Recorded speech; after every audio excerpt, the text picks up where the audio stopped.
पूजा पाठ करते समय ध्यान रखने योग्य जरूरी बातें।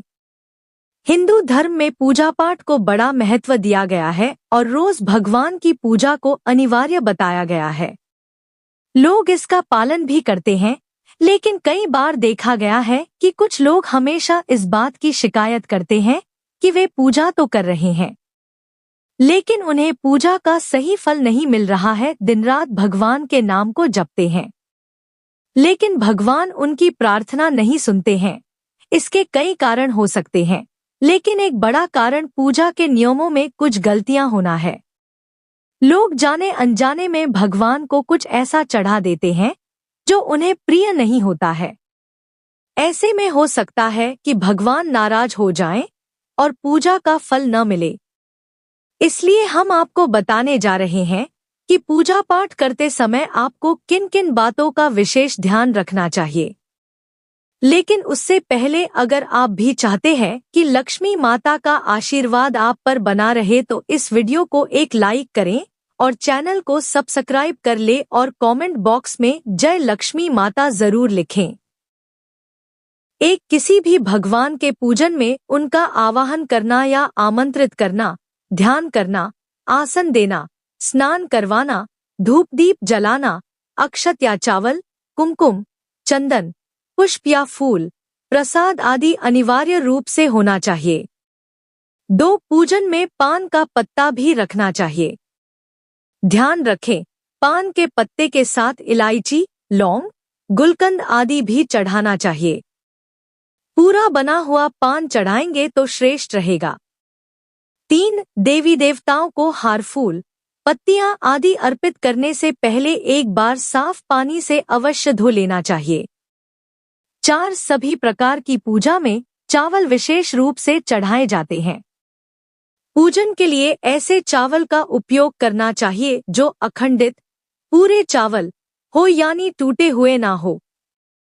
चावल चढ़ाने से पहले इन्हें हल्दी से पीला करना बहुत शुभ माना गया है। इसके लिए थोड़े से पानी में हल्दी घोल लें और उस घोल में चावल को डुबोकर पीला किया जा सकता है।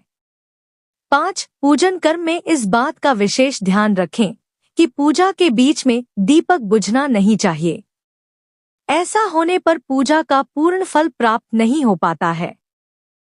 भगवान विष्णु को प्रसन्न करने के लिए पीले रंग का रेशमी कपड़ा चढ़ाना चाहिए।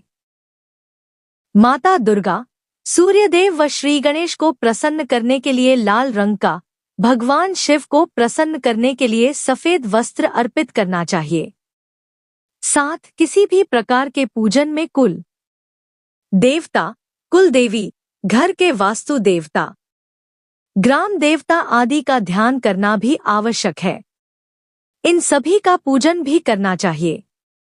पूजन में हम जिस आसन पर बैठते हैं उसे पैरों से इधर उधर खिसकाना नहीं चाहिए। आसन को हाथों से ही खिसकाना चाहिए। यदि आप प्रतिदिन घी का एक दीपक भी घर में जलाएंगे तो घर के कई वास्तु दोष भी दूर हो जाएंगे। सूर्य, गणेश, दुर्गा, शिव और विष्णु ये पंचदेव कहलाते हैं। इनकी पूजा सभी कार्यों में अनिवार्य रूप से की जानी चाहिए। प्रतिदिन पूजन करते समय इन पंचदेव का ध्यान करना चाहिए। इससे लक्ष्मी और सुख समृद्धि की प्राप्ति होती है। 11 तुलसी के पत्तों को 11 दिनों तक बासी नहीं माना जाता है। इसकी पत्तियों पर हर रोज जल छिड़क कर पुनः भगवान को अर्पित किया जा सकता है। तुलसी के पत्तों को बिना स्नान किए नहीं तोड़ना चाहिए। शास्त्रों के अनुसार यदि कोई व्यक्ति बिना नहाए ही तुलसी के पत्तों को तोड़ता है तो पूजन में ऐसे पत्ते भगवान द्वारा स्वीकार नहीं किए जाते हैं। 12 दीपक हमेशा भगवान की प्रतिमा के ठीक सामने ही लगाना चाहिए। कभी कभी भगवान की प्रतिमा के सामने दीपक न लगाकर इधर उधर लगा दिया जाता है, जबकि यह सही नहीं है। 13 घी के दीपक के लिए सफेद रुई की बत्ती का ही उपयोग किया जाना चाहिए, जबकि तेल के दीपक के लिए लाल धागे की बत्ती श्रेष्ठ बताई गई है।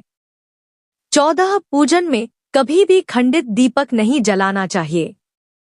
धार्मिक कार्यों में खंडित सामग्री शुभ नहीं मानी जाती है। 15 शिवजी को बिल्व पत्र अवश्य चढ़ाएं और किसी भी पूजा में मनोकामना की सफलता के लिए अपनी इच्छा के अनुसार भगवान को दक्षिणा अवश्य चढ़ानी चाहिए, दान करना चाहिए। दक्षिणा अर्पित करते समय अपने दोषों को छोड़ने का संकल्प लेना चाहिए। दोषों को जल्दी से जल्दी छोड़ने पर मनोकामनाएं अवश्य पूर्ण होंगी। 16 भगवान सूर्य की 7, श्री गणेश की 3, विष्णु जी की 4 और शिव जी की 1 या 2 परिक्रमा करनी चाहिए। 17 घर में या मंदिर में जब भी कोई विशेष पूजा करें तो अपने इष्टदेव के साथ ही स्वस्तिक, कलश, नवग्रह देवता, पंच लोकपाल, षोडश मातृका, सप्त मातृका का पूजन भी अनिवार्य रूप से किया जाना चाहिए। इन सभी की पूरी जानकारी किसी ब्राह्मण, पंडित से प्राप्त की जा सकती है। विशेष पूजन पंडित की मदद से ही करवानी चाहिए ताकि पूजा विधिवत हो सके। 18 घर के किसी भी पूजा स्थल पर कबाड़ या भरी सामान रखें। 19 भगवान शिव को हल्दी नहीं चढ़ाना चाहिए और न ही शंख से जल चढ़ाना चाहिए। 20 पूजन स्थल पर पवित्रता का ध्यान रखें। चप्पल पहनकर कोई मंदिर तक नहीं जाना चाहिए। चमड़े का बेल्ट या पर्स अपने पास रखकर पूजा न करें। पूजन स्थल पर कचरा इत्यादि न जमा हो पाए। 21 मंदिर में लगे सूखे हार फूल हटा देने चाहिए। 22 हमेशा भगवान श्री गणेश की आराधना से पूजा प्रारंभ करें। श्री गणेश को तुलसी दल चढ़ाने से बचें। भगवान गणेश को तुलसी दल चढ़ाने से दोष लगता है। 23 शिव शंभू को कभी भी केतकी का फूल नहीं चढ़ाना चाहिए। पौराणिक कथाओं के अनुसार भगवान शिव ने केतकी को श्राप दिया था, इसलिए भगवान शिव को यह फूल नहीं चढ़ाना चाहिए, वरना भक्तों के काम बिगड़ सकते हैं। 24 भगवान की प्रतिमा को स्नान करवाते वक्त सिर्फ उंगलियों का प्रयोग करें। भगवान को स्नान करवाते समय कभी भी अंगूठे का इस्तेमाल नहीं करना चाहिए। ऐसा करने से भगवान अप्रसन्न होते हैं और घर में विपत्ति आती है। 25 दीपक को कभी भी जमीन पर रखकर प्रज्वलित ना करें। ऐसा करने से धन की बर्बादी होती है और घर में अशुभता आती है। 26 पूजा के वक्त अगरबत्ती का प्रयोग ना करें। ऐसा इसलिए क्योंकि इसे बांस की लकड़ियों के साथ बनाया जाता है और बांस की लकड़ियों का प्रयोग अंतिम संस्कार में किया जाता है, इसलिए इसे अशुभ माना गया है। 27 रविवार के दिन तुलसी के पत्ते तोड़ने से बचें। मान्यताओं के अनुसार रविवार के दिन तुलसी के पत्ते तोड़ने से भगवान विष्णु अप्रसन्न होते हैं। 28 भगवान शालिग्राम को कभी भी चावल अर्पित नहीं करना चाहिए। वास्तु शास्त्र के अनुसार ऐसा करने से दोष लगता है। 29 पूजा में गंदे कपड़े पहनकर ना बैठें। कभी भी गंदे कपड़े पहनकर पूजा नहीं करनी चाहिए। मान्यताओं के अनुसार ऐसा करने से घर में दरिद्रता आती है। 30 पूजा के दौरान मन को पवित्र रखें। कभी भी पूजा करते समय मन को दूषित नहीं रखना चाहिए। कहा जाता है कि पूजा के दौरान मन में बुरे ख्याल रखने से पूजा का फल प्राप्त नहीं होता है। 31 पूजा में इस्तेमाल किए गए फूल अगर सूख जाएं, तो उन्हें कभी भी फेंके नहीं। सूखे हुए फूलों को किसी पवित्र नदी में प्रवाहित कर दें। 32 शास्त्रों के अनुसार देवी देवताओं का पूजन दिन में 5 बार करना चाहिए। सुबह 5 से 6 बजे तक ब्रह्मा मुहूर्त में पूजन और आरती होनी चाहिए। इसके बाद प्रातः 9 से 10 बजे तक दूसरी बार का पूजन। दोपहर में तीसरी बार पूजन करना चाहिए। इस पूजन के बाद भगवान को शयन करवाना चाहिए। शाम के समय 4-5 बजे पुनः पूजन और आरती। रात को 8 से 9 बजे शयन आरती करनी चाहिए। जिन घरों में नियमित रूप से 5 बार पूजन किया जाता है, वहाँ सभी देवी देवताओं का वास होता है और ऐसे घरों में धन धान्य की कोई कमी नहीं होती है।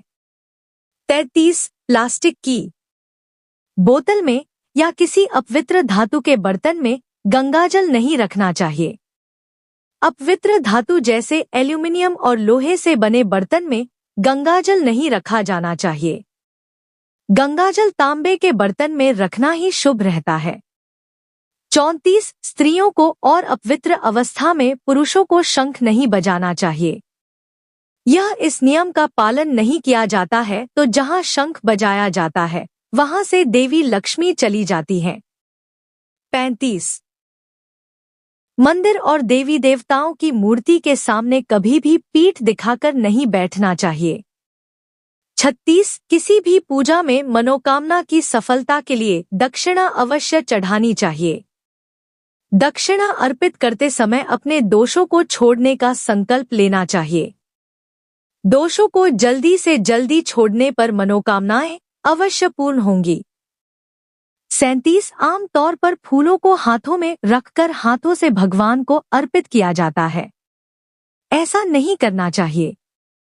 फूल चढ़ाने के लिए फूलों को किसी पवित्र पात्र में रखना चाहिए और इसी पात्र में से लेकर देवी देवताओं को अर्पित करना चाहिए। 38 हमेशा इस बात का ध्यान रखें कि कभी भी दीपक से दीपक नहीं जलाना चाहिए। शास्त्रों के अनुसार जो व्यक्ति दीपक से दीपक जलाते हैं वे रोगी होते हैं। 39 भगवान की आरती करते समय ध्यान रखें ये बातें। भगवान के चरणों की 4 बार आरती करें, नाभि की 2 बार और मुख की 1 या 3 बार आरती करें। इस प्रकार भगवान के समस्त अंगों की कम से कम 7 बार आरती करनी चाहिए। 40 अपने मंदिर में सिर्फ प्रतिष्ठित मूर्ति ही रखें। उपहार, कांच, लकड़ी एवं फाइबर की मूर्तियां न रखें एवं खंडित, जली कटी फोटो और टूटा कांच तुरंत हटा दें। शास्त्रों के अनुसार खंडित मूर्तियों की पूजा वर्जित की गई है। जो भी मूर्ति खंडित हो जाती है उसे पूजा के स्थल से हटा देना चाहिए और किसी पवित्र बहती नदी में प्रवाहित कर देना चाहिए। खंडित मूर्तियों की पूजा अशुभ मानी गई है। इस संबंध में यह बात ध्यान रखने योग्य है कि सिर्फ शिवलिंग कभी भी किसी भी अवस्था में खंडित नहीं माना जाता है। 41 मंदिर के ऊपर भगवान के वस्त्र, पुस्तकें एवं आभूषण आदि भी न रखें। मंदिर में पर्दा अति आवश्यक है। अपने पूज्य माता पिता तथा पितरों का फोटो मंदिर में कदापि न रखें। उन्हें घर के नैऋत्य कोण में स्थापित करें। 42 कभी भी भगवान को या फिर अपने से बड़े को एक हाथ से प्रणाम नहीं करना चाहिए। इसके साथ ही यह भी ध्यान रखें कि सोए हुए व्यक्ति का चरण स्पर्श नहीं करना चाहिए। पूजा के बाद बड़ों का आशीर्वाद लेते समय ध्यान रखें कि किसी के दाहिने पैर को दाएं हाथ से बाएं पैर को बाएं हाथ से छूकर प्रणाम करें। 43 जप करते समय जीभ या होंठ को नहीं हिलाना चाहिए। इसे उपांशु जप कहते हैं। इसका फल 100 गुना प्राप्त होता है। माला जप करते समय दाएं हाथ को कपड़े या गौमुखी से ढककर रखना चाहिए।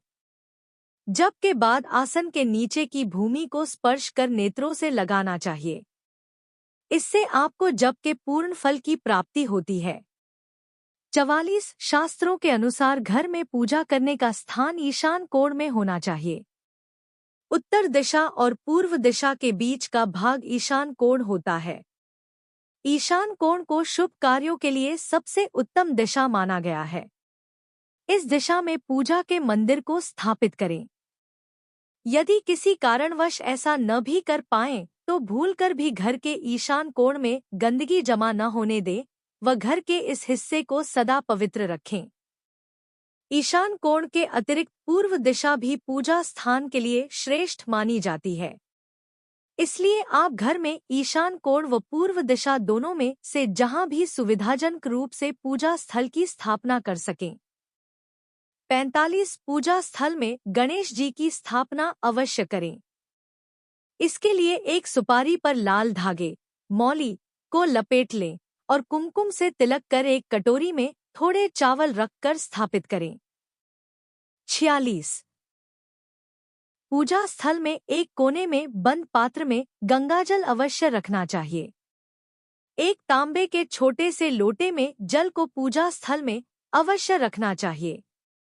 एक तांबे के छोटे से लोटे में जल को पूजा स्थल में अवश्य रखना चाहिए। प्रतिदिन इस पात्र का जल बदलना चाहिए व पुराने जल को पीपल के पेड़ या तुलसी के पौधे में डाल सकते हैं। 47। पूजा के स्थान में एक देव की सिर्फ एक ही प्रतिमा रखें। यदि आपके पास एक देव की एक से अधिक प्रतिमा पूजा स्थल में है तो उन्हें घर में कहीं भी दीवार आदि पर लगा सकते हैं, किंतु पूजा स्थल में एक देव की एक ही प्रतिमा रखें। 48। घर में पूजा के स्थान पर कभी भी बड़ी मूर्तियां नहीं रखनी चाहिए। बड़ी मूर्तियों में प्राण प्रतिष्ठा होना अनिवार्य हो जाता है, इसलिए बड़ी मूर्तियां मंदिर के लिए ही उचित हैं। पूजा स्थल में छोटी मूर्ति रख सकते हैं। 49। पूजा करने के स्थान पर भूलकर भी अपने पितृदेव, स्वर्गीय माता, पिता या गुरु की फोटो न लगाएं। उनका स्थान अलग रखें। 50। पूजा स्थल में कूड़ा कचरा एकत्रित न होने दें। प्रतिदिन पूजा घर की सफाई करें। 51। अगर आपने पूजा घर में कोई मूर्ति की स्थापना की हुई है तो ध्यान दें, मूर्ति का कोई भी हिस्सा खंडित नहीं होना चाहिए। मूर्ति खंडित होने पर तुरंत उसे वहां से हटा दें। खंडित मूर्ति को बहते जल में विसर्जित कर सकते हैं।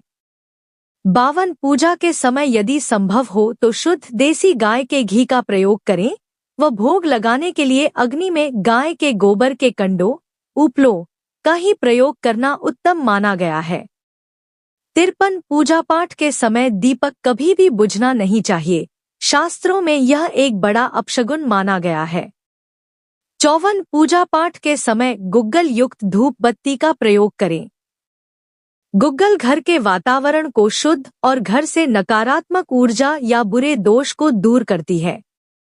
55। रात्रि को सोते समय पूजा स्थल को लाल पर्दे द्वारा ढक दे व सुबह होने पर पर्दे को हटा दें। 56। पूजा करते समय भगवान को फूल चढ़ाना शुभ माना जाता है। कुछ फूल देवी देवताओं को विशेष रूप से प्रिय होते हैं और फूल चढ़ाते समय इस बात का ध्यान रखना चाहिए। जैसे दुर्गा माँ को लाल और भगवान विष्णु को पीले रंग के ही फूल चढ़ाने चाहिए। पूजा में कभी भी बासी फूल नहीं चढ़ाने चाहिए, यह अशुभ माना जाता है। 57। पूजा में इस्तेमाल कलश या जल के लोटे को हमेशा ईशान कोण में रखना चाहिए। दीपक और कलश को एक दूसरे के बिल्कुल पास कभी ना रखें, वरना इसके दुष्प्रभाव झेलने पड़ते हैं। 57। पूजा हमेशा आसन पर बैठकर ही करना चाहिए। आसन पर बैठकर पूजा ना करने से इसका फल नहीं मिलता है। आसन के रंग का चुनाव आपको अपनी राशि के हिसाब से ही करना चाहिए। 59। भगवान के भजन कीर्तन या आरती के दौरान हर तरीके से वहां उपस्थित रहें। इस दौरान किसी से बातचीत करने से पूजा का फल नहीं मिलता है। पूजा की सामग्री को लेकर कभी भी दिखावा ना करें। 60। आप पूजा किनकी करने जा रहे हैं, उस हिसाब से आसन का चुनाव करें। पूजा शुरू करने से पहले देखें कि आसन किस चीज का है, किस रंग का है, क्योंकि अलग अलग रंग के आसन का अपना अलग महत्व है। कोशिश करें कि कंबल या ऊन से बने आसन का ही प्रयोग करें। धन की देवी माता लक्ष्मी, माँ दुर्गा और हनुमान जी की पूजा करने जा रहे हैं तो लाल रंग के आसन का प्रयोग करें। अगर मंत्र सिद्धि की पूजा करनी है तो कुशा से बने आसन को श्रेष्ठ माना गया है। यह तमाम जानकारी जनरुचि को ध्यान में रखकर दी जा रही है। ज्योतिष और धर्म के उपाय और सलाहों को अपनी आस्था और विश्वास पर आजमाएं। वीडियो का उद्देश्य मात्र आपको बेहतर सलाह देना है। इस संदर्भ में हम किसी प्रकार का कोई दावा नहीं करते हैं। दोस्तों, अगर ये जानकारी उपयोगी लगी तो लाइक, कमेंट, शेयर और चैनल सब्सक्राइब करना न भूलें। धन्यवाद।